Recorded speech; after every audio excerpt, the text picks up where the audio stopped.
할렐루야. 반갑습니다.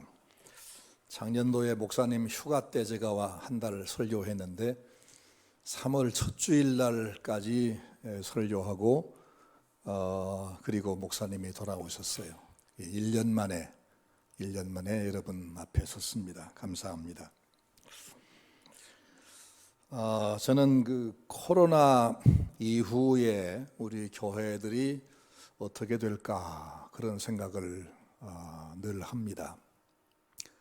코로나 때문에 모이는 것이 지금 금지가 되기도 하고 제한도 되기도 하고 이렇게 되다 보니까 젊은 성도들, 아이들을 둔 성도들이 교회에 못 나오고 집에서 이제 동영상으로 참여하다가 주일날은 마음껏 우리가 행동할 수 있으니까 여행을 가자 그러면서 여행도 많이 가기도 하고 이 집회 대면 예배를 점점 소홀히 하다 보니까 앞으로 코로나가 끝난 이후에도 그 습관이 이제 몸에 배서 주일날 교회 안 나오는 것이 보통으로 되지 않을까. 또 그렇게 점점 참석을 뜸하게 하다 보면은 신앙이 식어져서 교회를 떠나가는 사람도 생기지 않을까. 게다가 코로나가 여기저기서 특별히 교회 단체, 이단이 물론이지만 교회란 이름을 가진 단체들에서 막 번지는 바람에 교회가 마치 무슨 교회가 잘못된 단체인 것처럼 범죄 집단인 것처럼 우리 사회가 또 매도하기도 하고 이래서 코로나가 다 지나간 한 1년 이후 교회의 모습이 어떨까 그런 생각을 계속합니다. 어떻게 해야 교회가 다시 일어설 수 있을까? 만약에 교회가 예수를 잘 믿는 열심히 있는 교인들에게 하나님 말씀만 열심히 전해 주어서 그 신앙 단속을 하는 것이 교회의 주 임무라고 하면 그것으로 교회가 유지될 수 있을까? 조금 더 범위를 넓혀서 세상 사람들에게 하나님이 심판하신다, 회개해라 하는 것을 불신자들에게 외친다고 해서 그걸 들을 사람이 이제 몇 명도 없겠지만 그것이 교회의 사명의 전부일까? 만약 그러면 교회를 예수님은 주님의 입이라 그렇게 말씀하면 될 텐데 주님의 입이라 말만 하는 그런 입이라고 말씀하지 않고 주님의 몸이라 하신 이유가 뭘까? 주님의 손발이라고 하신 이유가 뭘까? 그런 생각을 하면서 교회는 설교로 성도의 신앙 단속을 하는 것으로 다 하는 것도 아니고 교회는 세상에 대해서 선지자 노릇 하는 것으로 다 하는 것도 아니라 주님의 손발 노릇을 해야 그게 진정한 교회 아니겠나. 그 일을 계속하면 코로나가 아니라 별것이 와도 교회는 여전히 세상에서 할 일이 많고 그리고 세상 사람들에게 주님의 손발 노릇을 제대로 하는 교회는 어떤 어려움이 있어도 계속해서 그 사명을 다하며 부응할 수 있겠다는 생각을 합니다. 오늘 말씀 보면 예루살렘 성전의 미문이라는 그 문 앞에는 거기 늘 앉아 구걸하던 장애인 하나가 있었죠. 그 나이가 다른 데 보니까 40여 세가 되었다 그랬어요. 그러니까 나면서부터 앉은 병이 그리고 나이가 40년 적어도 그 성전 문 앞에서 수십 년을 걸어 있을 것입니다. 그러니 그 성전에 수집하는 사람들마다 늘 마주치는 익숙한 사람입니다. 게다가 그 성전은 우리같이 주일날, 수요일날 이렇게 일주일에 2번 정도 교회에 오는 것이 아니라 유대인들은 하루에 3번씩 3시, 6시, 9시 기도 시간이 있었기 때문에 매일매일 하루에 3번씩 드나듭니다. 그러니까 수천의 사람들이 혹은 수만의 사람들이 그들을 매일 거의 봤을 겁니다. 익숙한 사람입니다. 그런데 이날 특별히 이날에 성전에 기도하러 가던 베드로와 요한의 눈에 띄었습니다. 특별한 관심의 대상이 되었습니다. 그 사람은 습관처럼 손을 내밀어 푼돈을 요구했을 것이고 그리고 베드로와 요한은 멈추어 섰습니다. 그리고는 예수님이 가르친 대로 뜨거운 가슴으로 불쌍한 마음으로 그 사람을 바라보았습니다. 그리고는 그에게 이렇게 말합니다. 내게 은과 금은 없지만 내게 있는 것으로 내게 주노니 곧 나사렛 예수 그리스도의 이름으로 걸어라. 그러면서 그 손을 잡아 일으켰습니다. 뜨거운 주님의 가슴으로 그 앞에 가서 멈춰 서고 그를 간절히 바라보고 어떻게 도울까, 그 가슴 속에서 그런 생각이 막 우러나오고, 그러면서 예수님의 이름으로 이 사람을 도와야겠다 그러며 그 손을 잡아 당기는 순간에 40년 동안 한 번도 일어서 본 적도 없는 사람이 일어서서 걷고 뛰면서 이 베드로 일행을 따라 들어가 성전에 들어가서 하나님을 찬송했다는 말씀이 본문입니다. 예수 믿는 성도가 예수님을 대신해서 누군가를 돕고자 하는 마음으로 행동에 옮기는 순간에 우리 예수님이 그때 역사하셨다, 그런 말씀이죠. 근데 이 지난 수십 년 동안 늘 그 자리에 앉아있던 사람이고, 그 사람을 만난 사람들은 모두가 다 하나님을 섬기는 사람들, 그러죠? 거기 기도하러 가는 사람들이니까. 그렇게 많은 성도들이 거기를 드나들면서 그를 바라보았음에도 불구하고 누구도 하나님의 마음으로, 예수님의 마음으로 그를 도우려고 정말로 마음을 쏟는 이가 없었는데, 이 사람들 베드로와 요한만 그 일을 했습니다. 그럼 그동안 만난 사람들은 어떤 생각으로 그 사람을 보았을까? 에이구 더러워, 저리 좀 치우지 않고 왜 항상 문 앞에 있게 만들까? 뭐 그런 사람도 있을 것이고, 무시하거나 외면하거나 멸시하거나 비난하거나 혹은 나는 저렇지 않아서 감사해 하고 안도하거나 그런 생각으로 휙휙 지나가 버렸을 것입니다. 그냥 지나갔습니다. 그의 아픔과 슬픔과 외로움에 주목한 사람은 없었다는 겁니다. 더구나 예수님의 마음, 그 긍휼의 마음, 하나님의 그 마음, 사랑의 마음으로 그를 도우려고 그 앞에 멈춰 선 사람이 없이 그냥 다 지나갔다는 겁니다. 하나님은 구약 성경도 그렇고 신약 성경도 그렇고 약한 자들에 대해서 주목하고 도우라고 그렇게 많이 말씀했는데, 그런데 왜 하나님을 믿는 사람들이, 예수 믿는 사람이 이 사람에 대해서 그렇게 아무도 관심 갖지 않았을까? 주님은 긍휼히 여기는 자가 복이 있나니 저희가 긍휼히 여김을 받을 것이며 그랬죠?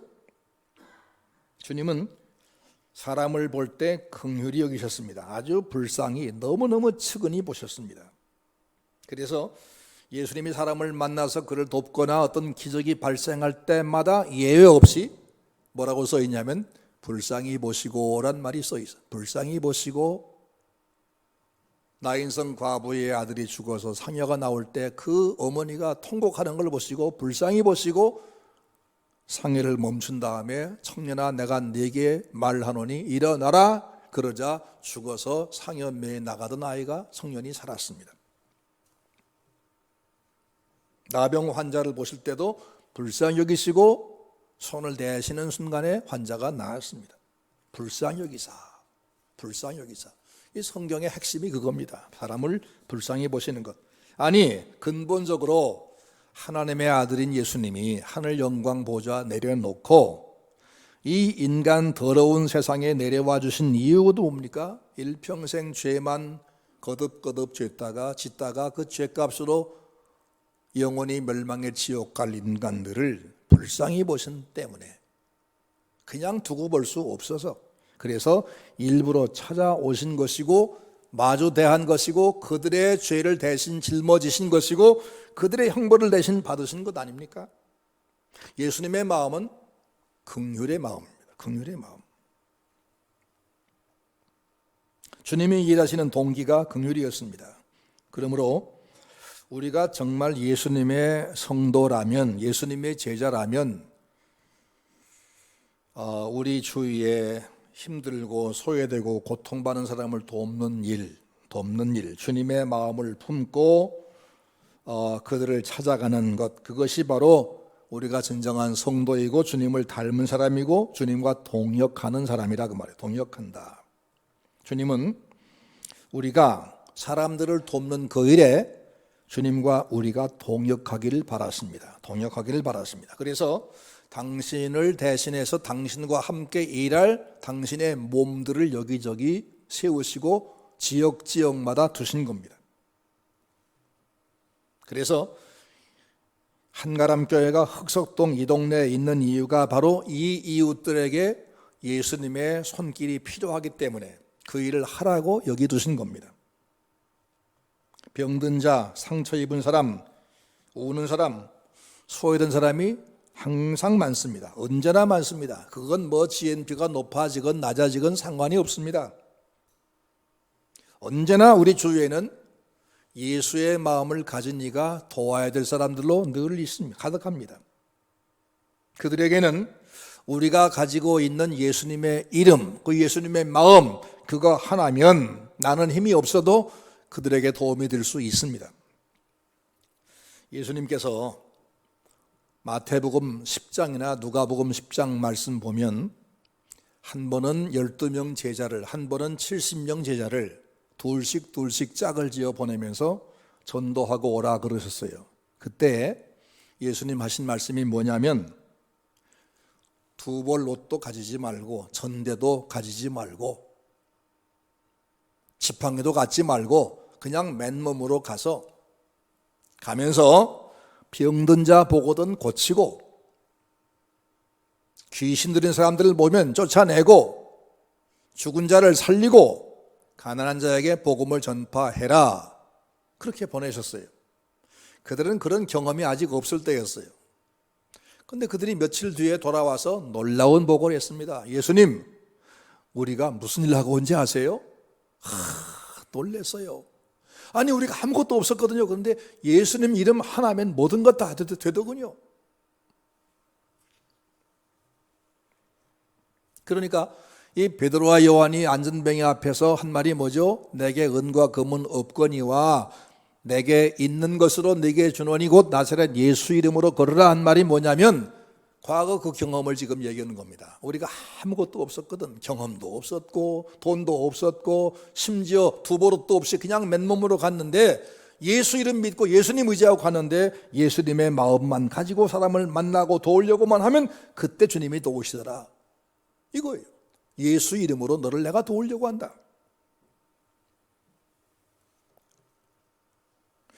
우리가 가진 것이 뭐지요?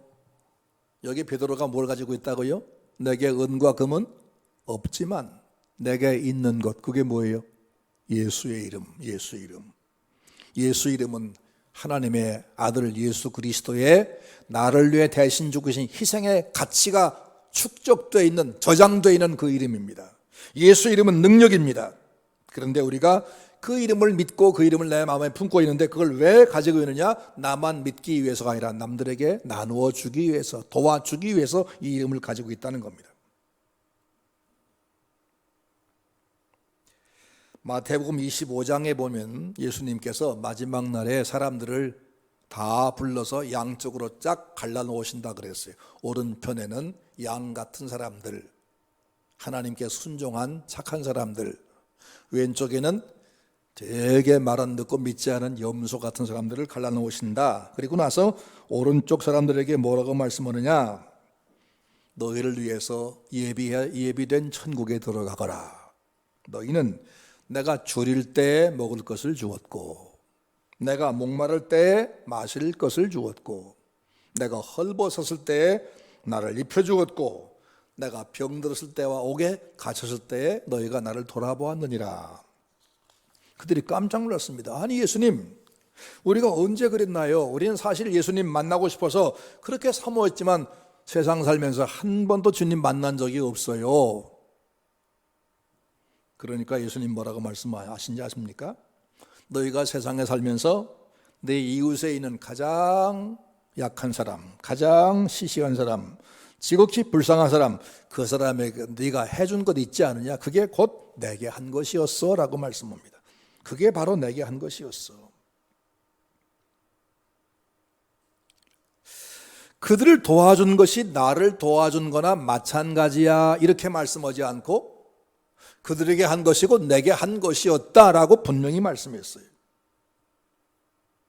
그러니까 내가 이 땅에서 나보다 약한 사람을 돕는 것은 주님의 일을 한 것이고 주님과 동역한 것이다. 그리고 주님을 도와드린 것이다 라고 말씀해요.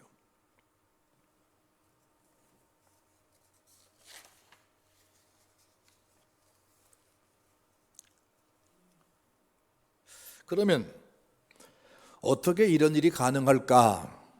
어떻게 가능할까? 내가 너와 함께 할 테니까 두려워하지 말고 맨몸으로 가서 내 이름을 가지고 병든 자를 고치고 죽은 자를 살리고 귀신을 내쫓고 가난한 자에게 복음을 전파해라. 그 말씀 한마디만 들었을 뿐이고 가진 건 아무것도 없는데 어떻게 그들 앞에 그런 기적이 일어났을까? 왜냐하면 도움이 필요한 사람, 내가 만났을 때 불쌍하게 여겨지고 그를 내가 도와야겠다는 그 상대가 있는 거기에 나를 보내실 뿐 아니라 주님이 이미 그에게 와 계셨다는 겁니다. 주님이 거기 계셨다는 겁니다.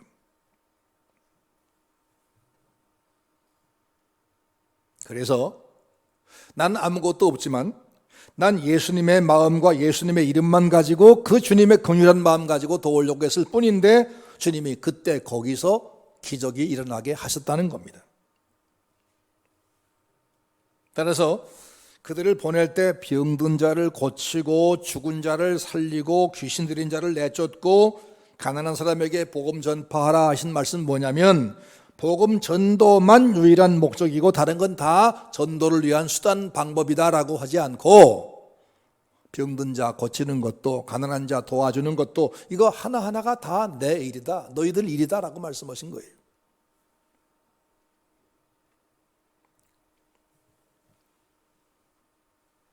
그럼 그들은 그 당시 사도니까 주님을 직접 만나 명령받은 제자니까 그 일이 가능했고 우리한테는 불가능한 거 아니냐? 아니지요. 사실 그 당시 그 사도란 사람들은요 예수님이 누군지 잘 모를 때였습니다. 베드로가 얼떨결에 주는 그리스도시요 살아계신 하나님의 아들이십니다. 성령의 도움으로 한 번 고백을 했지만 얼마 못 가서 나 예수님 모른다고 3번씩 부인하고 맹세하고 저주하지 않았습니까?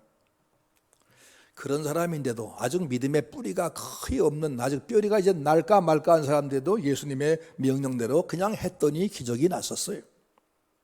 근데 그들에 비하면 우리는 어떤가요? 예수님이 하나님의 아들이신 것을 나의 구주이신 것을 우리가 몇십 년 믿어왔습니까?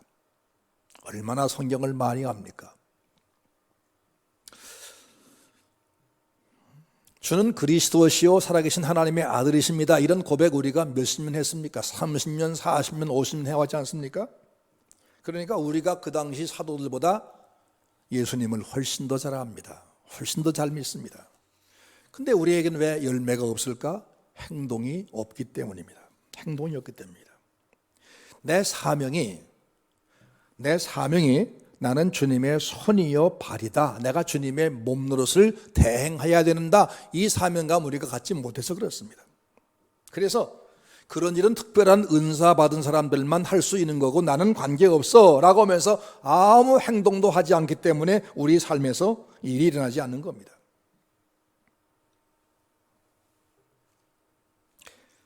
톨스토이 그 작품 중에 구두 수선공이 만난 하나님이든가 그런 그 작품이 있어요.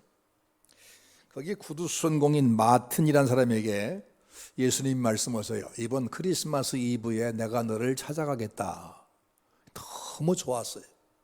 이 사람은 구두 수선공인데 반지하 방에서 가게를 해요. 그게 눈높이로 이렇게 보면 사람들의 발이 보여요. 지나가는 발이. 예수님은 아마 굉장히 좋은 신발을 신었겠지. 종일 이쁜 신발만 찾습니다. 근데 내다보니까 예수님이 영 안 오시고 어떤 늙은 청소부가 너무 추운데 동네를 쓸고 있어요. 불러들여가지고 따뜻한 차 한 잔을 대접해서 보냈어요. 그런데 예수님은 안 오십니다. 얼마 있으니까 누가 노크를 해요. 나가보니까 아기를 낳는 한 아기 엄마가 벌벌 떨면서 너무너무 굶주려 있는 거예요. 그게 불러들여가지고 우유도 빵도 대접해 보냈습니다. 그리고는 돈 몇 푼도 쥐어 보냈습니다. 그리고 났는데 또 예수님 안 오시는 겁니다. 허탈해 가지고 있는데 누가 또 노크를 해요. 나가보니까 며칠 동안 씻은 적이 없는 한 더러운 냄새나는 거지가 있습니다. 불러들여서 그 사람에게도 물도 먹이고 우유도 먹이고 그리고 그날 번 돈을 다 쥐어 주었습니다. 밤이 저물어 갑니다. 그래서 섭섭한 마음으로 가게 문을 닫고 있는데 누가 마틴하고 밖에서 부릅니다. 나가 문을 열었더니 갑자기 그 방이 환해지면서 아까 만났던 그 청소부 할아버지가 보였다가 사라지고 또 애기 엄마가 보였다가 사라지고 또 거지가 보였다가 사라지고 그리고는 말씀이 들려옵니다. 얘야, 오늘 내가 너한테 대접을 참 많이 받았다. 내가 가난한 이웃에게 한 것이고 내게 한 거였어. 마틴은 깨달았습니다. 나는 하루 종일 예수님 기다려도 한 번도 만난 적이 없다 생각했는데 내가 하루 종일 주님을 대접하는 것이었구나. 내가 종일 주님을 만났었구나.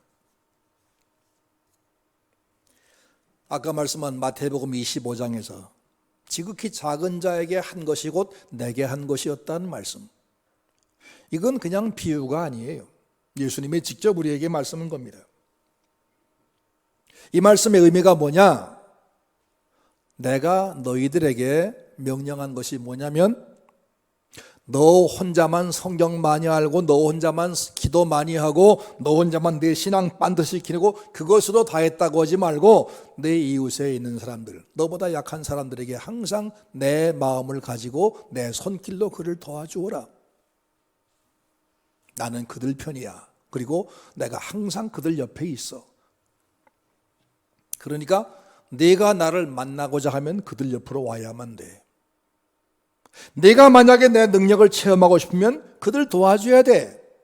이 말씀하시는 겁니다. 여러분, 잘 연근 씨앗은요, 그 씨앗이 한번 말라서 보관되면 10년이고 20년이고 뒤에도 땅에 뿌리면 싹이 납니다. 그 속에는 생명이 들어 있습니다. 그 들어있는 생명의 씨앗의 그 생명은 씨앗 그 생명의 유전자는 언제든지 온도와 습도만 맞으면 발아합니다. 그리고 자랍니다. 왜냐하면 그 씨앗 속에는 하나님이 주신 생명이 들어있기 때문입니다. 그 안에 들어있는 생명과 밖에서 온도와 습도라는 그 외부의 환경이 만나면 발아하는 겁니다. 하지만 온도와 습도가 맞기 전까지는 죽은 것처럼 그냥 있습니다. 그냥 있습니다. 오래된 씨앗 속에는 분명히 생명이 살아있지만 외부의 환경이 접촉하지 못해서 그냥 생명 없는 것처럼 버려져 있을 뿐입니다. 언제라도 습도와 온도만 맞으면 자라게 되어 있습니다. 이 씨앗이 싹 트는 원리는 두 가지가 있습니다. 첫째는 그 안에 들어있는 생명, 둘째는 밖에서 그것을 만져주는 습도와 온도, 이 두 가지가 맞으면 생명이 역사하는 거죠. 그것이 누가 정한 원리입니까? 하나님께서 정해 놓으신 원리입니다. 이건 누가 바꿀 수가 없습니다. 씨앗 속에 생명의 유전자가 들어있어서 적합한 환경이 만나지면 싹이 나는 것은 당연하지만 우리가 예수 이름으로 가장 불쌍한 사람을 도와주면 거기서는 기적이 역사할 것은 난 모르겠다. 이건 지금 세상 원리, 하나님 원리를 모르는 겁니다. 작은 씨앗 속에 들어있는 생명의 DNA보다 더 확실한 생명이 뭔지 아십니까? 하나님의 말씀 속에 들어있는 약속입니다. 말씀 속에 들어있는 약속. 씨앗을 포함한 세상의 모든 생명체와 만물이 본래 하나님의 말씀으로 만들어졌고 하나님의 말씀으로 지금 유지되고 있습니다. 그러니까 하나님의 말씀은 씨앗보다 훨씬 더 분명한 생명입니다. 따라서 성경 말씀대로 우리가 순종하는 곳에는 씨앗이 싹 트는 것보다 더 분명하게 기적이 역사한다는 걸 여러분 믿으시기를 바랍니다. 제가 시골에서 목회할 때 어떤 집사님이, 아주 순수한 남자 집사님이 젊은 나이에 이제 은퇴를 하고 시골로 왔어요. 그분은 말씀 듣는 대로 순종을 잘하셨습니다.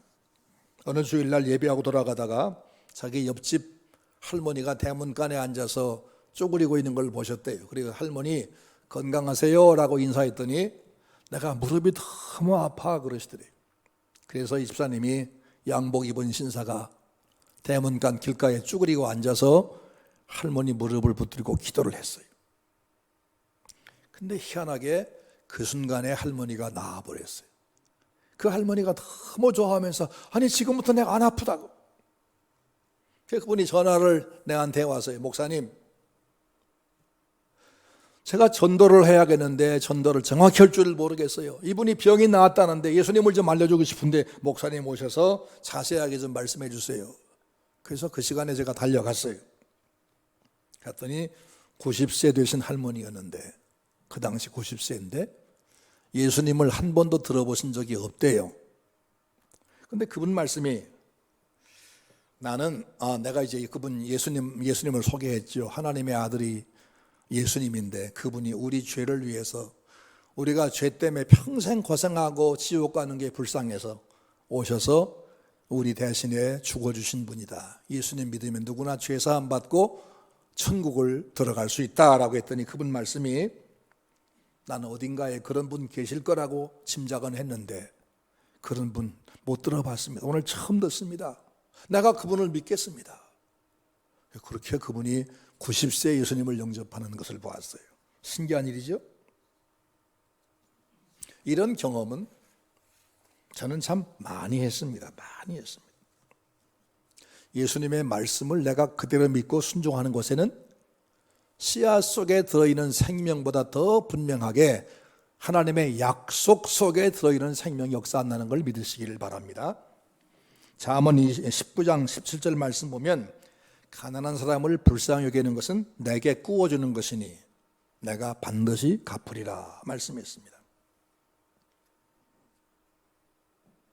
내가 약한 사람을 돕는 것이 이게 얼마나 귀중한 일인가. 이게 바로 주님이 내게 시킨 일이다. 주님의 관심이 거기에 집중되어 있고 그 사람에게 주님은 이미 가 계시다. 따라서 내가 그를 도우려고 그 앞에 마주서서 그를 도우면 거기 이미 계셨던 나를 기다리신 주님께서 그때 역사하신다. 이걸 꼭 여러분 기억하시기를 바랍니다. 또 마태복음 18장 말씀 보니까 어린 아이들을 비유를 들어서 말씀하기를 이 가장 작은 소자들, 이들이 바로 하나님 얼굴을 항상 뵙는 자라 그렇게 말씀해요. 이 말은 무슨 말이냐? 예수님의 관심이 항상 거기 쏠려 있다 그런 말씀이에요. 지금도 주님은 이미 그들 곁에 가 계십니다. 그리고 우리를 기다리십니다. 나를 믿는 누가 언제 이 사람을 도우러 올 것인가? 언제 올 것인가? 내가 그렇게 당부해 놨는데 왜 저들은 오지 않고 있는가?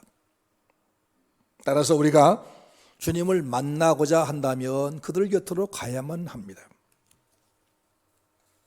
내가 내 자리에서 성경 많이 읽고 쓰고 기도 많이 하는 것, 그게 전부가 아니라는 겁니다. 내가 주님의 능력이나 사랑을 경험하고자 한다면 내가 주님의 이름과 주님 마음 가지고 그들 곁으로 가야 합니다.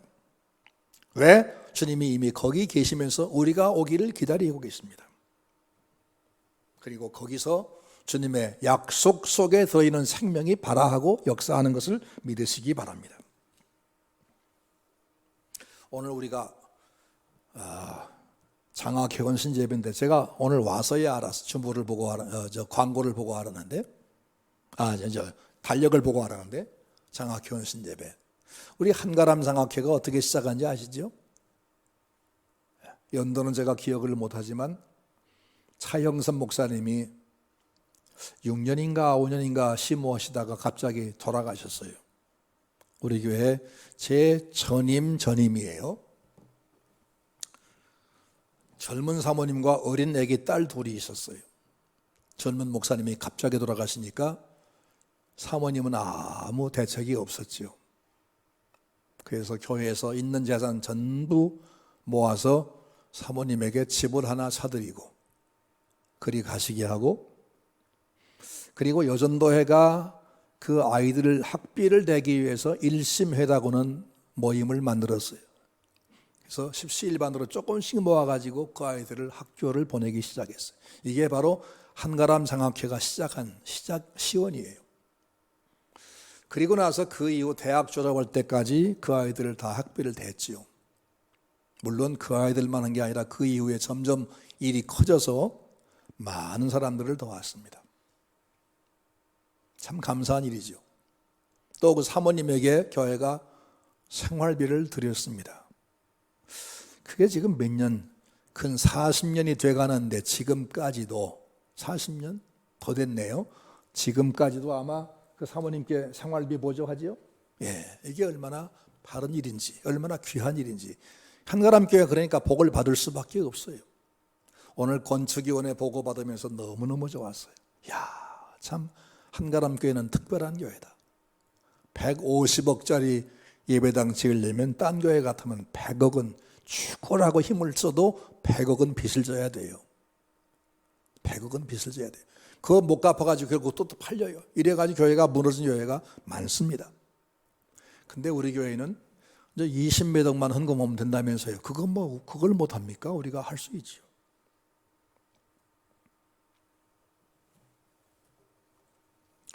우리가 오랫동안 계속해온 세계 선교도 거기에 우리가 이름 내려고 온 겁니까? 우리 교회가 선교지에 참 수많은 것을 했지만 거기에 당회장 목사의 움막 하나 없고 의자 하나 없습니다. 다 그들 주고 말았습니다. 주님 명령 순종하기 위해서 한 것뿐입니다. 그런데 그렇게 했더니 알고 보니까 우리 짐이 아니라 우리의 힘이었다. 그렇죠? 이걸 지금 경험하고 있지요. 주님 명령대로 주의 명령을 순종하면 우리에게 짐이 아니고 힘이 된다는 겁니다. 성경이 말씀하시는 예수님의 명령은 내 마음, 너희를 향한 내 마음처럼 너희도 내 이웃을 향해서 긍휼의 마음을 가지고 찾아가거라, 도와주거라. 그러면 그것이 그에게 능력이 된다. 그래서 예수님의 이름은 능력입니다. 근데 우리가 가진 예수 이름은 뭐지요? 그냥 단순한 유명한 이름 하나를 알고 있을 뿐입니까? 그건 죽은 신앙입니다. 나에게도 예수의 이름이 위대한 생명의 능력이 되도록 우리 주위에 언제나 보이는 가장 약한 자에게 예수님 마음을 가지고 찾아가고 돕는 그런 일들을 우리 개인 성도가 열심히 하고 우리 교회가 모아서 또 길 하는 이런 교회. 우리 한가람 교회가 새 건물을 지으면 뭐 할 겁니까? 우리 믿는 사람들끼리 모여가지고 멋진 예배 드리고 그것이 전부입니까? 아니죠. 이 동네를 다 책임져서 그중에 우리 도움이 필요한, 우리 손길 필요한 모든 사람들을 주님의 마음 가지고 주의 긍휼의 손길로 만져주는 일, 돕는 일, 이 일을 하기 위해서 여기에 교회가 세워져야 되는 겁니다. 이것을 잊지 말고 최선을 다해서 하나님 앞에 영광이 되고 우리에게 힘이 되고 더 큰 일을 할 수 있는 그런 교회가 되기를 주의 이름으로 축원합니다.